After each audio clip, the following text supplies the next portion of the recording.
Assalamualaikum warahmatullahi wabarakatuh. Tadi anak saya ngasih tahu ya, saya Yudi Pramuko, tukang donat dari Parung Hidup, tertua di semesta. Bukan anak saya, ada teman saya Ustadz ini Ahmad Sofyan Sauri ya, bendahara dari Yayasan Utsman bin Affan, Yayasan Sumur Utsman bin Affan. Dia ngasih tahu Menteri Sosial ketangkep KPK korupsi. Gimana sih Indonesia ini? Kemarin baru ketangkep Pak Edi Prabowo. Ini soal duit lagi duit. Terus sebelumnya di Kementerian Sosial itu yang selamat itu Bu Indah Parawansa, terus Pak yang orang PKS tuh Pak Ustadz Asegaf ya. Bisa tuh nggak korupsi? Ya, terus sebelumnya korupsi Pak Bahtiar Khamsah kalau nggak salah ya, mohon maaf kalau salah ya, yang kasus damkar itu, pengadaan mobil pemadam kebakaran. Terus sebelumnya Idrus Marham korupsi, semua lagi ditahan tuh, Masya Allah. Gimana sih Indonesia ini? Emang masih pada suka uang ya, duit? Iya sih, kata Imam Al-Ghazali, orang yang makin tambah umur itu tambah cinta pada kekuasaan ya, tambah senang dengan jabatan ya. Dan biasanya jabatan-jabatan politis itu ada uang di baliknya kan. Dengan kekuasaan itu dia bisa memutuskan sesuatu dengan kekuasaan itu, termasuk mengambil uang yang bukan haknya, dan dia bisa mendorong orang untuk memberikan hadiah kepada dia sebagai pejabat publik yang dilarang ya oleh undang-undang itu. Gratifikasi maksudnya, termasuk suap, termasuk hadiah, termasuk janji dan lain-lain. Kan sebenarnya mereka itu ngerti itu ya. Kenapa sih dulu Menteri Olahraga zaman SBY itu siapa? Pak Andi Malarangeng masih muda masuk penjara gara-gara uang. Terus Imam Nahrawi Menteri Olahraga zaman Pak Jokowi masuk penjara, ya kan? Banyak itu, Masya Allah. Anas sebelumnya, Setia Novanto, terus Menteri Agama Surya Dharma Ali zaman SBY, terus Ketua P3 Romahur Muzi, ya kan? Di era Pak Jokowi ketua partai yang nerima suap. Iki piye toh Indonesia iki piye? Orang-orang yang terhormat itu kok ini yang saya sebut semakin disebut semakin banyak yang ketinggalan ya. Ya kalau dalam bahasa agama itulah hubud dunia, cinta pada dunia ya.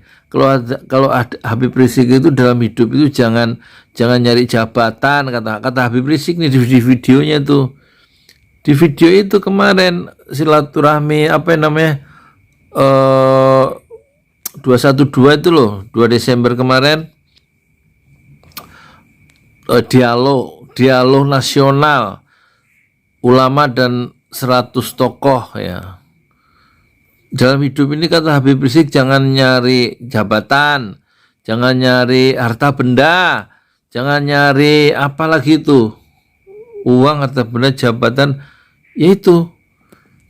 Tapi terus cari apa? Dijawab sendiri sama Habib Rizik Syihab itu, cari keridhaan Allah, mardotillah, ibtigha'a mardotillah, mencari keridhaan Allah, supaya Allah tuh rela kepada tindakan-tindakan kita. Itu yang kita cari. Jadi bukan nyari kekuasaan, bukan nyari jabatan, bukan nyari harta benda. Istilahnya harta benda itu kalau memang orientasi hidupnya itu tidak mencari keridhaan Allah, ya akhirnya terseret jiwa itu, terpaut ya, melekat pada benda-benda yang mudah pecah berderai itu.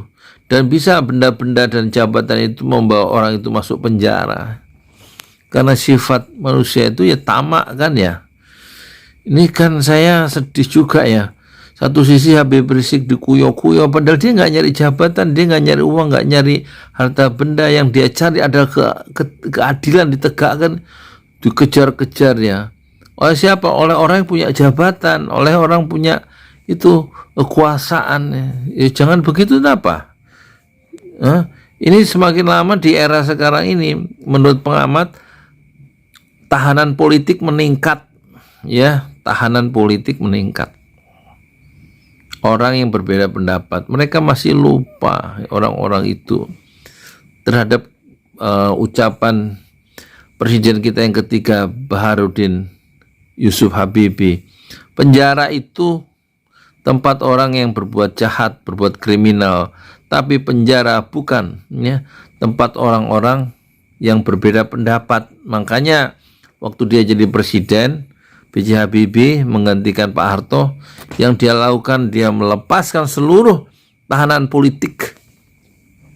Orang yang masuk karena berbeda pendapat dan mengkritik kekuasaan di zaman Soeharto dibebaskan tuh sama Habib Rizik, Habib Rizik, B.J. Habibie maksudnya. Ini kok zaman sekarang orang beda pendapat masuk penjara tuh bagaimana sih? Syahganda, orang-orang KAM itu, Kesatuan Koalisi Aksi Menyelamatkan Indonesia, Syahganda Nainggolan, nggak tahu yang Dokter Anda Kingkin yang perempuan dari PKS tuh, Partai Keadilan Sejahtera, udah dibebasin belum? Banyak tuh, ada 8 petinggi termasuk yang di Medan itu masuk penjara. Terus Gus Nur masuk penjara. Sekarang bentar lagi tuh Habib Rizik masuk penjara. Maunya apa sih sebenarnya itu orang-orang itu?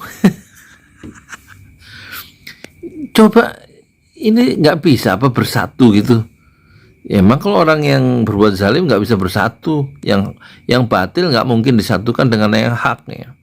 Tapi ya mbok kira-kira gitu loh. Habib Rizik tuh nyolong enggak, korupsi enggak, coba dicari-cari aja kesalahannya tuh, kerumunan segala. Wah, macam-macam kerumunan. Kan udah didenda 50 juta. Masih dicari-cari, masuk penjara gitu soal swab. Dulu 33.000 orang yang jahat narapidana itu ya dikeluarkan supaya bebas dari corona, nggak terpapar corona di penjara. 33.000 dibebaskan begitu aja sama pemerintah. Orang yang berbuat jahat tuh ya, zaman awal-awal corona, entah bulan April atau bulan Mei itu. Sekarang orang-orang penting, orang-orang yang nggak berbuat jahat itu karena beda pendapat dimasukkan penjara. Kalau yang dimasukkan penjara yang koruptor itu pantas ngambil uang bukan haknya. Siapa? Ya seperti Pak Edi Prabowo itu pantas masuk penjara itu. Atau yang Menteri Sosial yang barusan yang sekarang ini. Dari mana sih? Dari PDIP, batubara gitu namanya. Itu pantas karena ngambil uang rakyat, uang negara. Tapi kalau yang Habib Rizik nggak pantas masuk penjara. Sekarang mau di hari apa ya? Hari besok ya. Hari Senin laporan dipanggil. Jangan begitu, kenapa sih? Coba sadar sedikit lah. Hidup sebentar. Saya juga umur saya udah 60. Ya nggak lama lagi. Apalagi kalian yang punya jabatan itu. Umurnya berapa sih? Di bawah saya semua tuh. Sombong-sombong amat sih punya jabatan itu, kok bisa mengkuyo-kuyo, mengejar-ngejar Dr. Habib Rizik Syihab. Yang dikejar-kejar tuh koruptor-koruptor itu. Banyak yang nggak ketahuan sebenarnya itu. Ya kan? Itu yang harus dikejar-kejar. Jangan Habib Rizik kenapa? Emang nggak ada kerjaan lain apa itu? Ngurusi Habib Rizik soal dimintai keterangan lah. Nanti lama-lama jadi saksi, lama-lama jadi tersangka. Kan udah bisa ketebak tuh biasanya. Saya juga males tuh. Ini ngomongnya juga sambil tengkurap di tempat tidur. Waktunya tidur jadi terganggu. Saya ada orang korupsi itu berapa miliar tuh di Depsos ya, Departemen Sosial ya. Nah, gimana sih negeri? Saya udah 75 tahun nih Indonesia merdeka. Nasib saya nggak berubah. Hanya mendengar berita-berita korupsi. Ya kan? Berita yang masuk penjara itu biasanya 2. Yang beda pendapat, yang mengkritik, sama yang ngambil uang negara.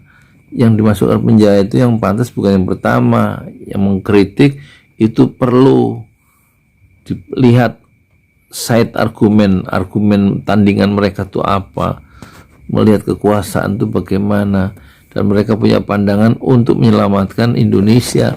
Tapi kalau yang ngambil uang ini, yang menerima hadiah seperti Edi Prabowo 3,4 miliar, terus ini berapa miliar, dikatakan 8 miliar apa ya, itu yang merusak Indonesia. Tapi yang pengkritik itu mau menyelamatkan Indonesia supaya nggak terperosok tenggelam, malah ditangkepin. Yang ditangkap tuh yang ngambil uang itu loh, untuk kepentingan pribadi. Kalau yang pengkritik tadi yang mengkritik kekuasaan itu untuk kepentingan bangsa, supaya dia bisa melihat persoalan, supaya apa, bangsa ini nggak ambles karena salah urus gitu loh kan ya. Tapi kalau yang ngambil uang, nerima hadiah, nerima gratifikasi, nerima komisi, komisi TST tahu sama tahu lah antara penguasa dan pejabat ya kan. Soal benur itu ada yang bilang saya nggak dapet hak untuk ekspor gitu. Ekspor benur itu yang kemarin yang bikin konferensi pers di Jakarta Utara itu loh. Tapi saya hanya pembudidayaan benur. Ya nanti kan diekspor juga kalau udah gede ke temennya. Dapat duit juga dia. Bisa aja ngeles dia tuh. Itu yang kemarin hari Jumat menjadi juru bicara Prabowo itu loh. Macam-macam aja kita. Saya hidup sederhana aja, kenapa sih? Makan juga, saya barusan makan nih pakai gudeg yang tadi pagi yang beli waktu saya olahraga sama istri, beli gudeg 10.000 sampai malam tuh gudegnya enak juga. Cuman gitu udah kenyang. Rasa tamak, rakus, greedy itulah yang membuat bangsa ini bisa tenggelam gitu. Ada pembusukan sistemik dari dalam. Apa pembusukan sistemik? Nggak tahu lah. Pokoknya saya pengen ngomong itu aja, pembusukan sistemik. Ya ada yang nggak beres dalam sistem itu, lama-lama busuk, merusak sistem itu kalau nggak cepat dicegah ya. Ya selamat tidur, selamat malam, selamat siang, selamat sore, selamat sholat isya. Buat yang belum sholat isya jangan lupa sebelum tidur berwudu ya. Berwudu seperti wudu mau sholat, terus ngadep kiblat, terus baca doa. Ada doa panjang, ada doa pendek ya. Kalau doa pendek itu ya Bismika Allahumma ahya wa amut itu ya. Jangan lupa ngadep kiblat tidurnya. Terus bertumpu pada bagian badan sebelah kanan ngadep kiblat. Kalau memang ranjamnya nggak bisa diubah ya sudah, diniatkan ngadep kiblat meskipun badan itu aslinya ngadep, misalnya ngadep utara atau selatan. Saya Dwi Pramuko, tukang doa dari para YouTuber tertua di semesta Fasbir Sabran Jamila, bersabarlah dengan kesabaran yang indah. Assalamualaikum warahmatullahi wabarakatuh.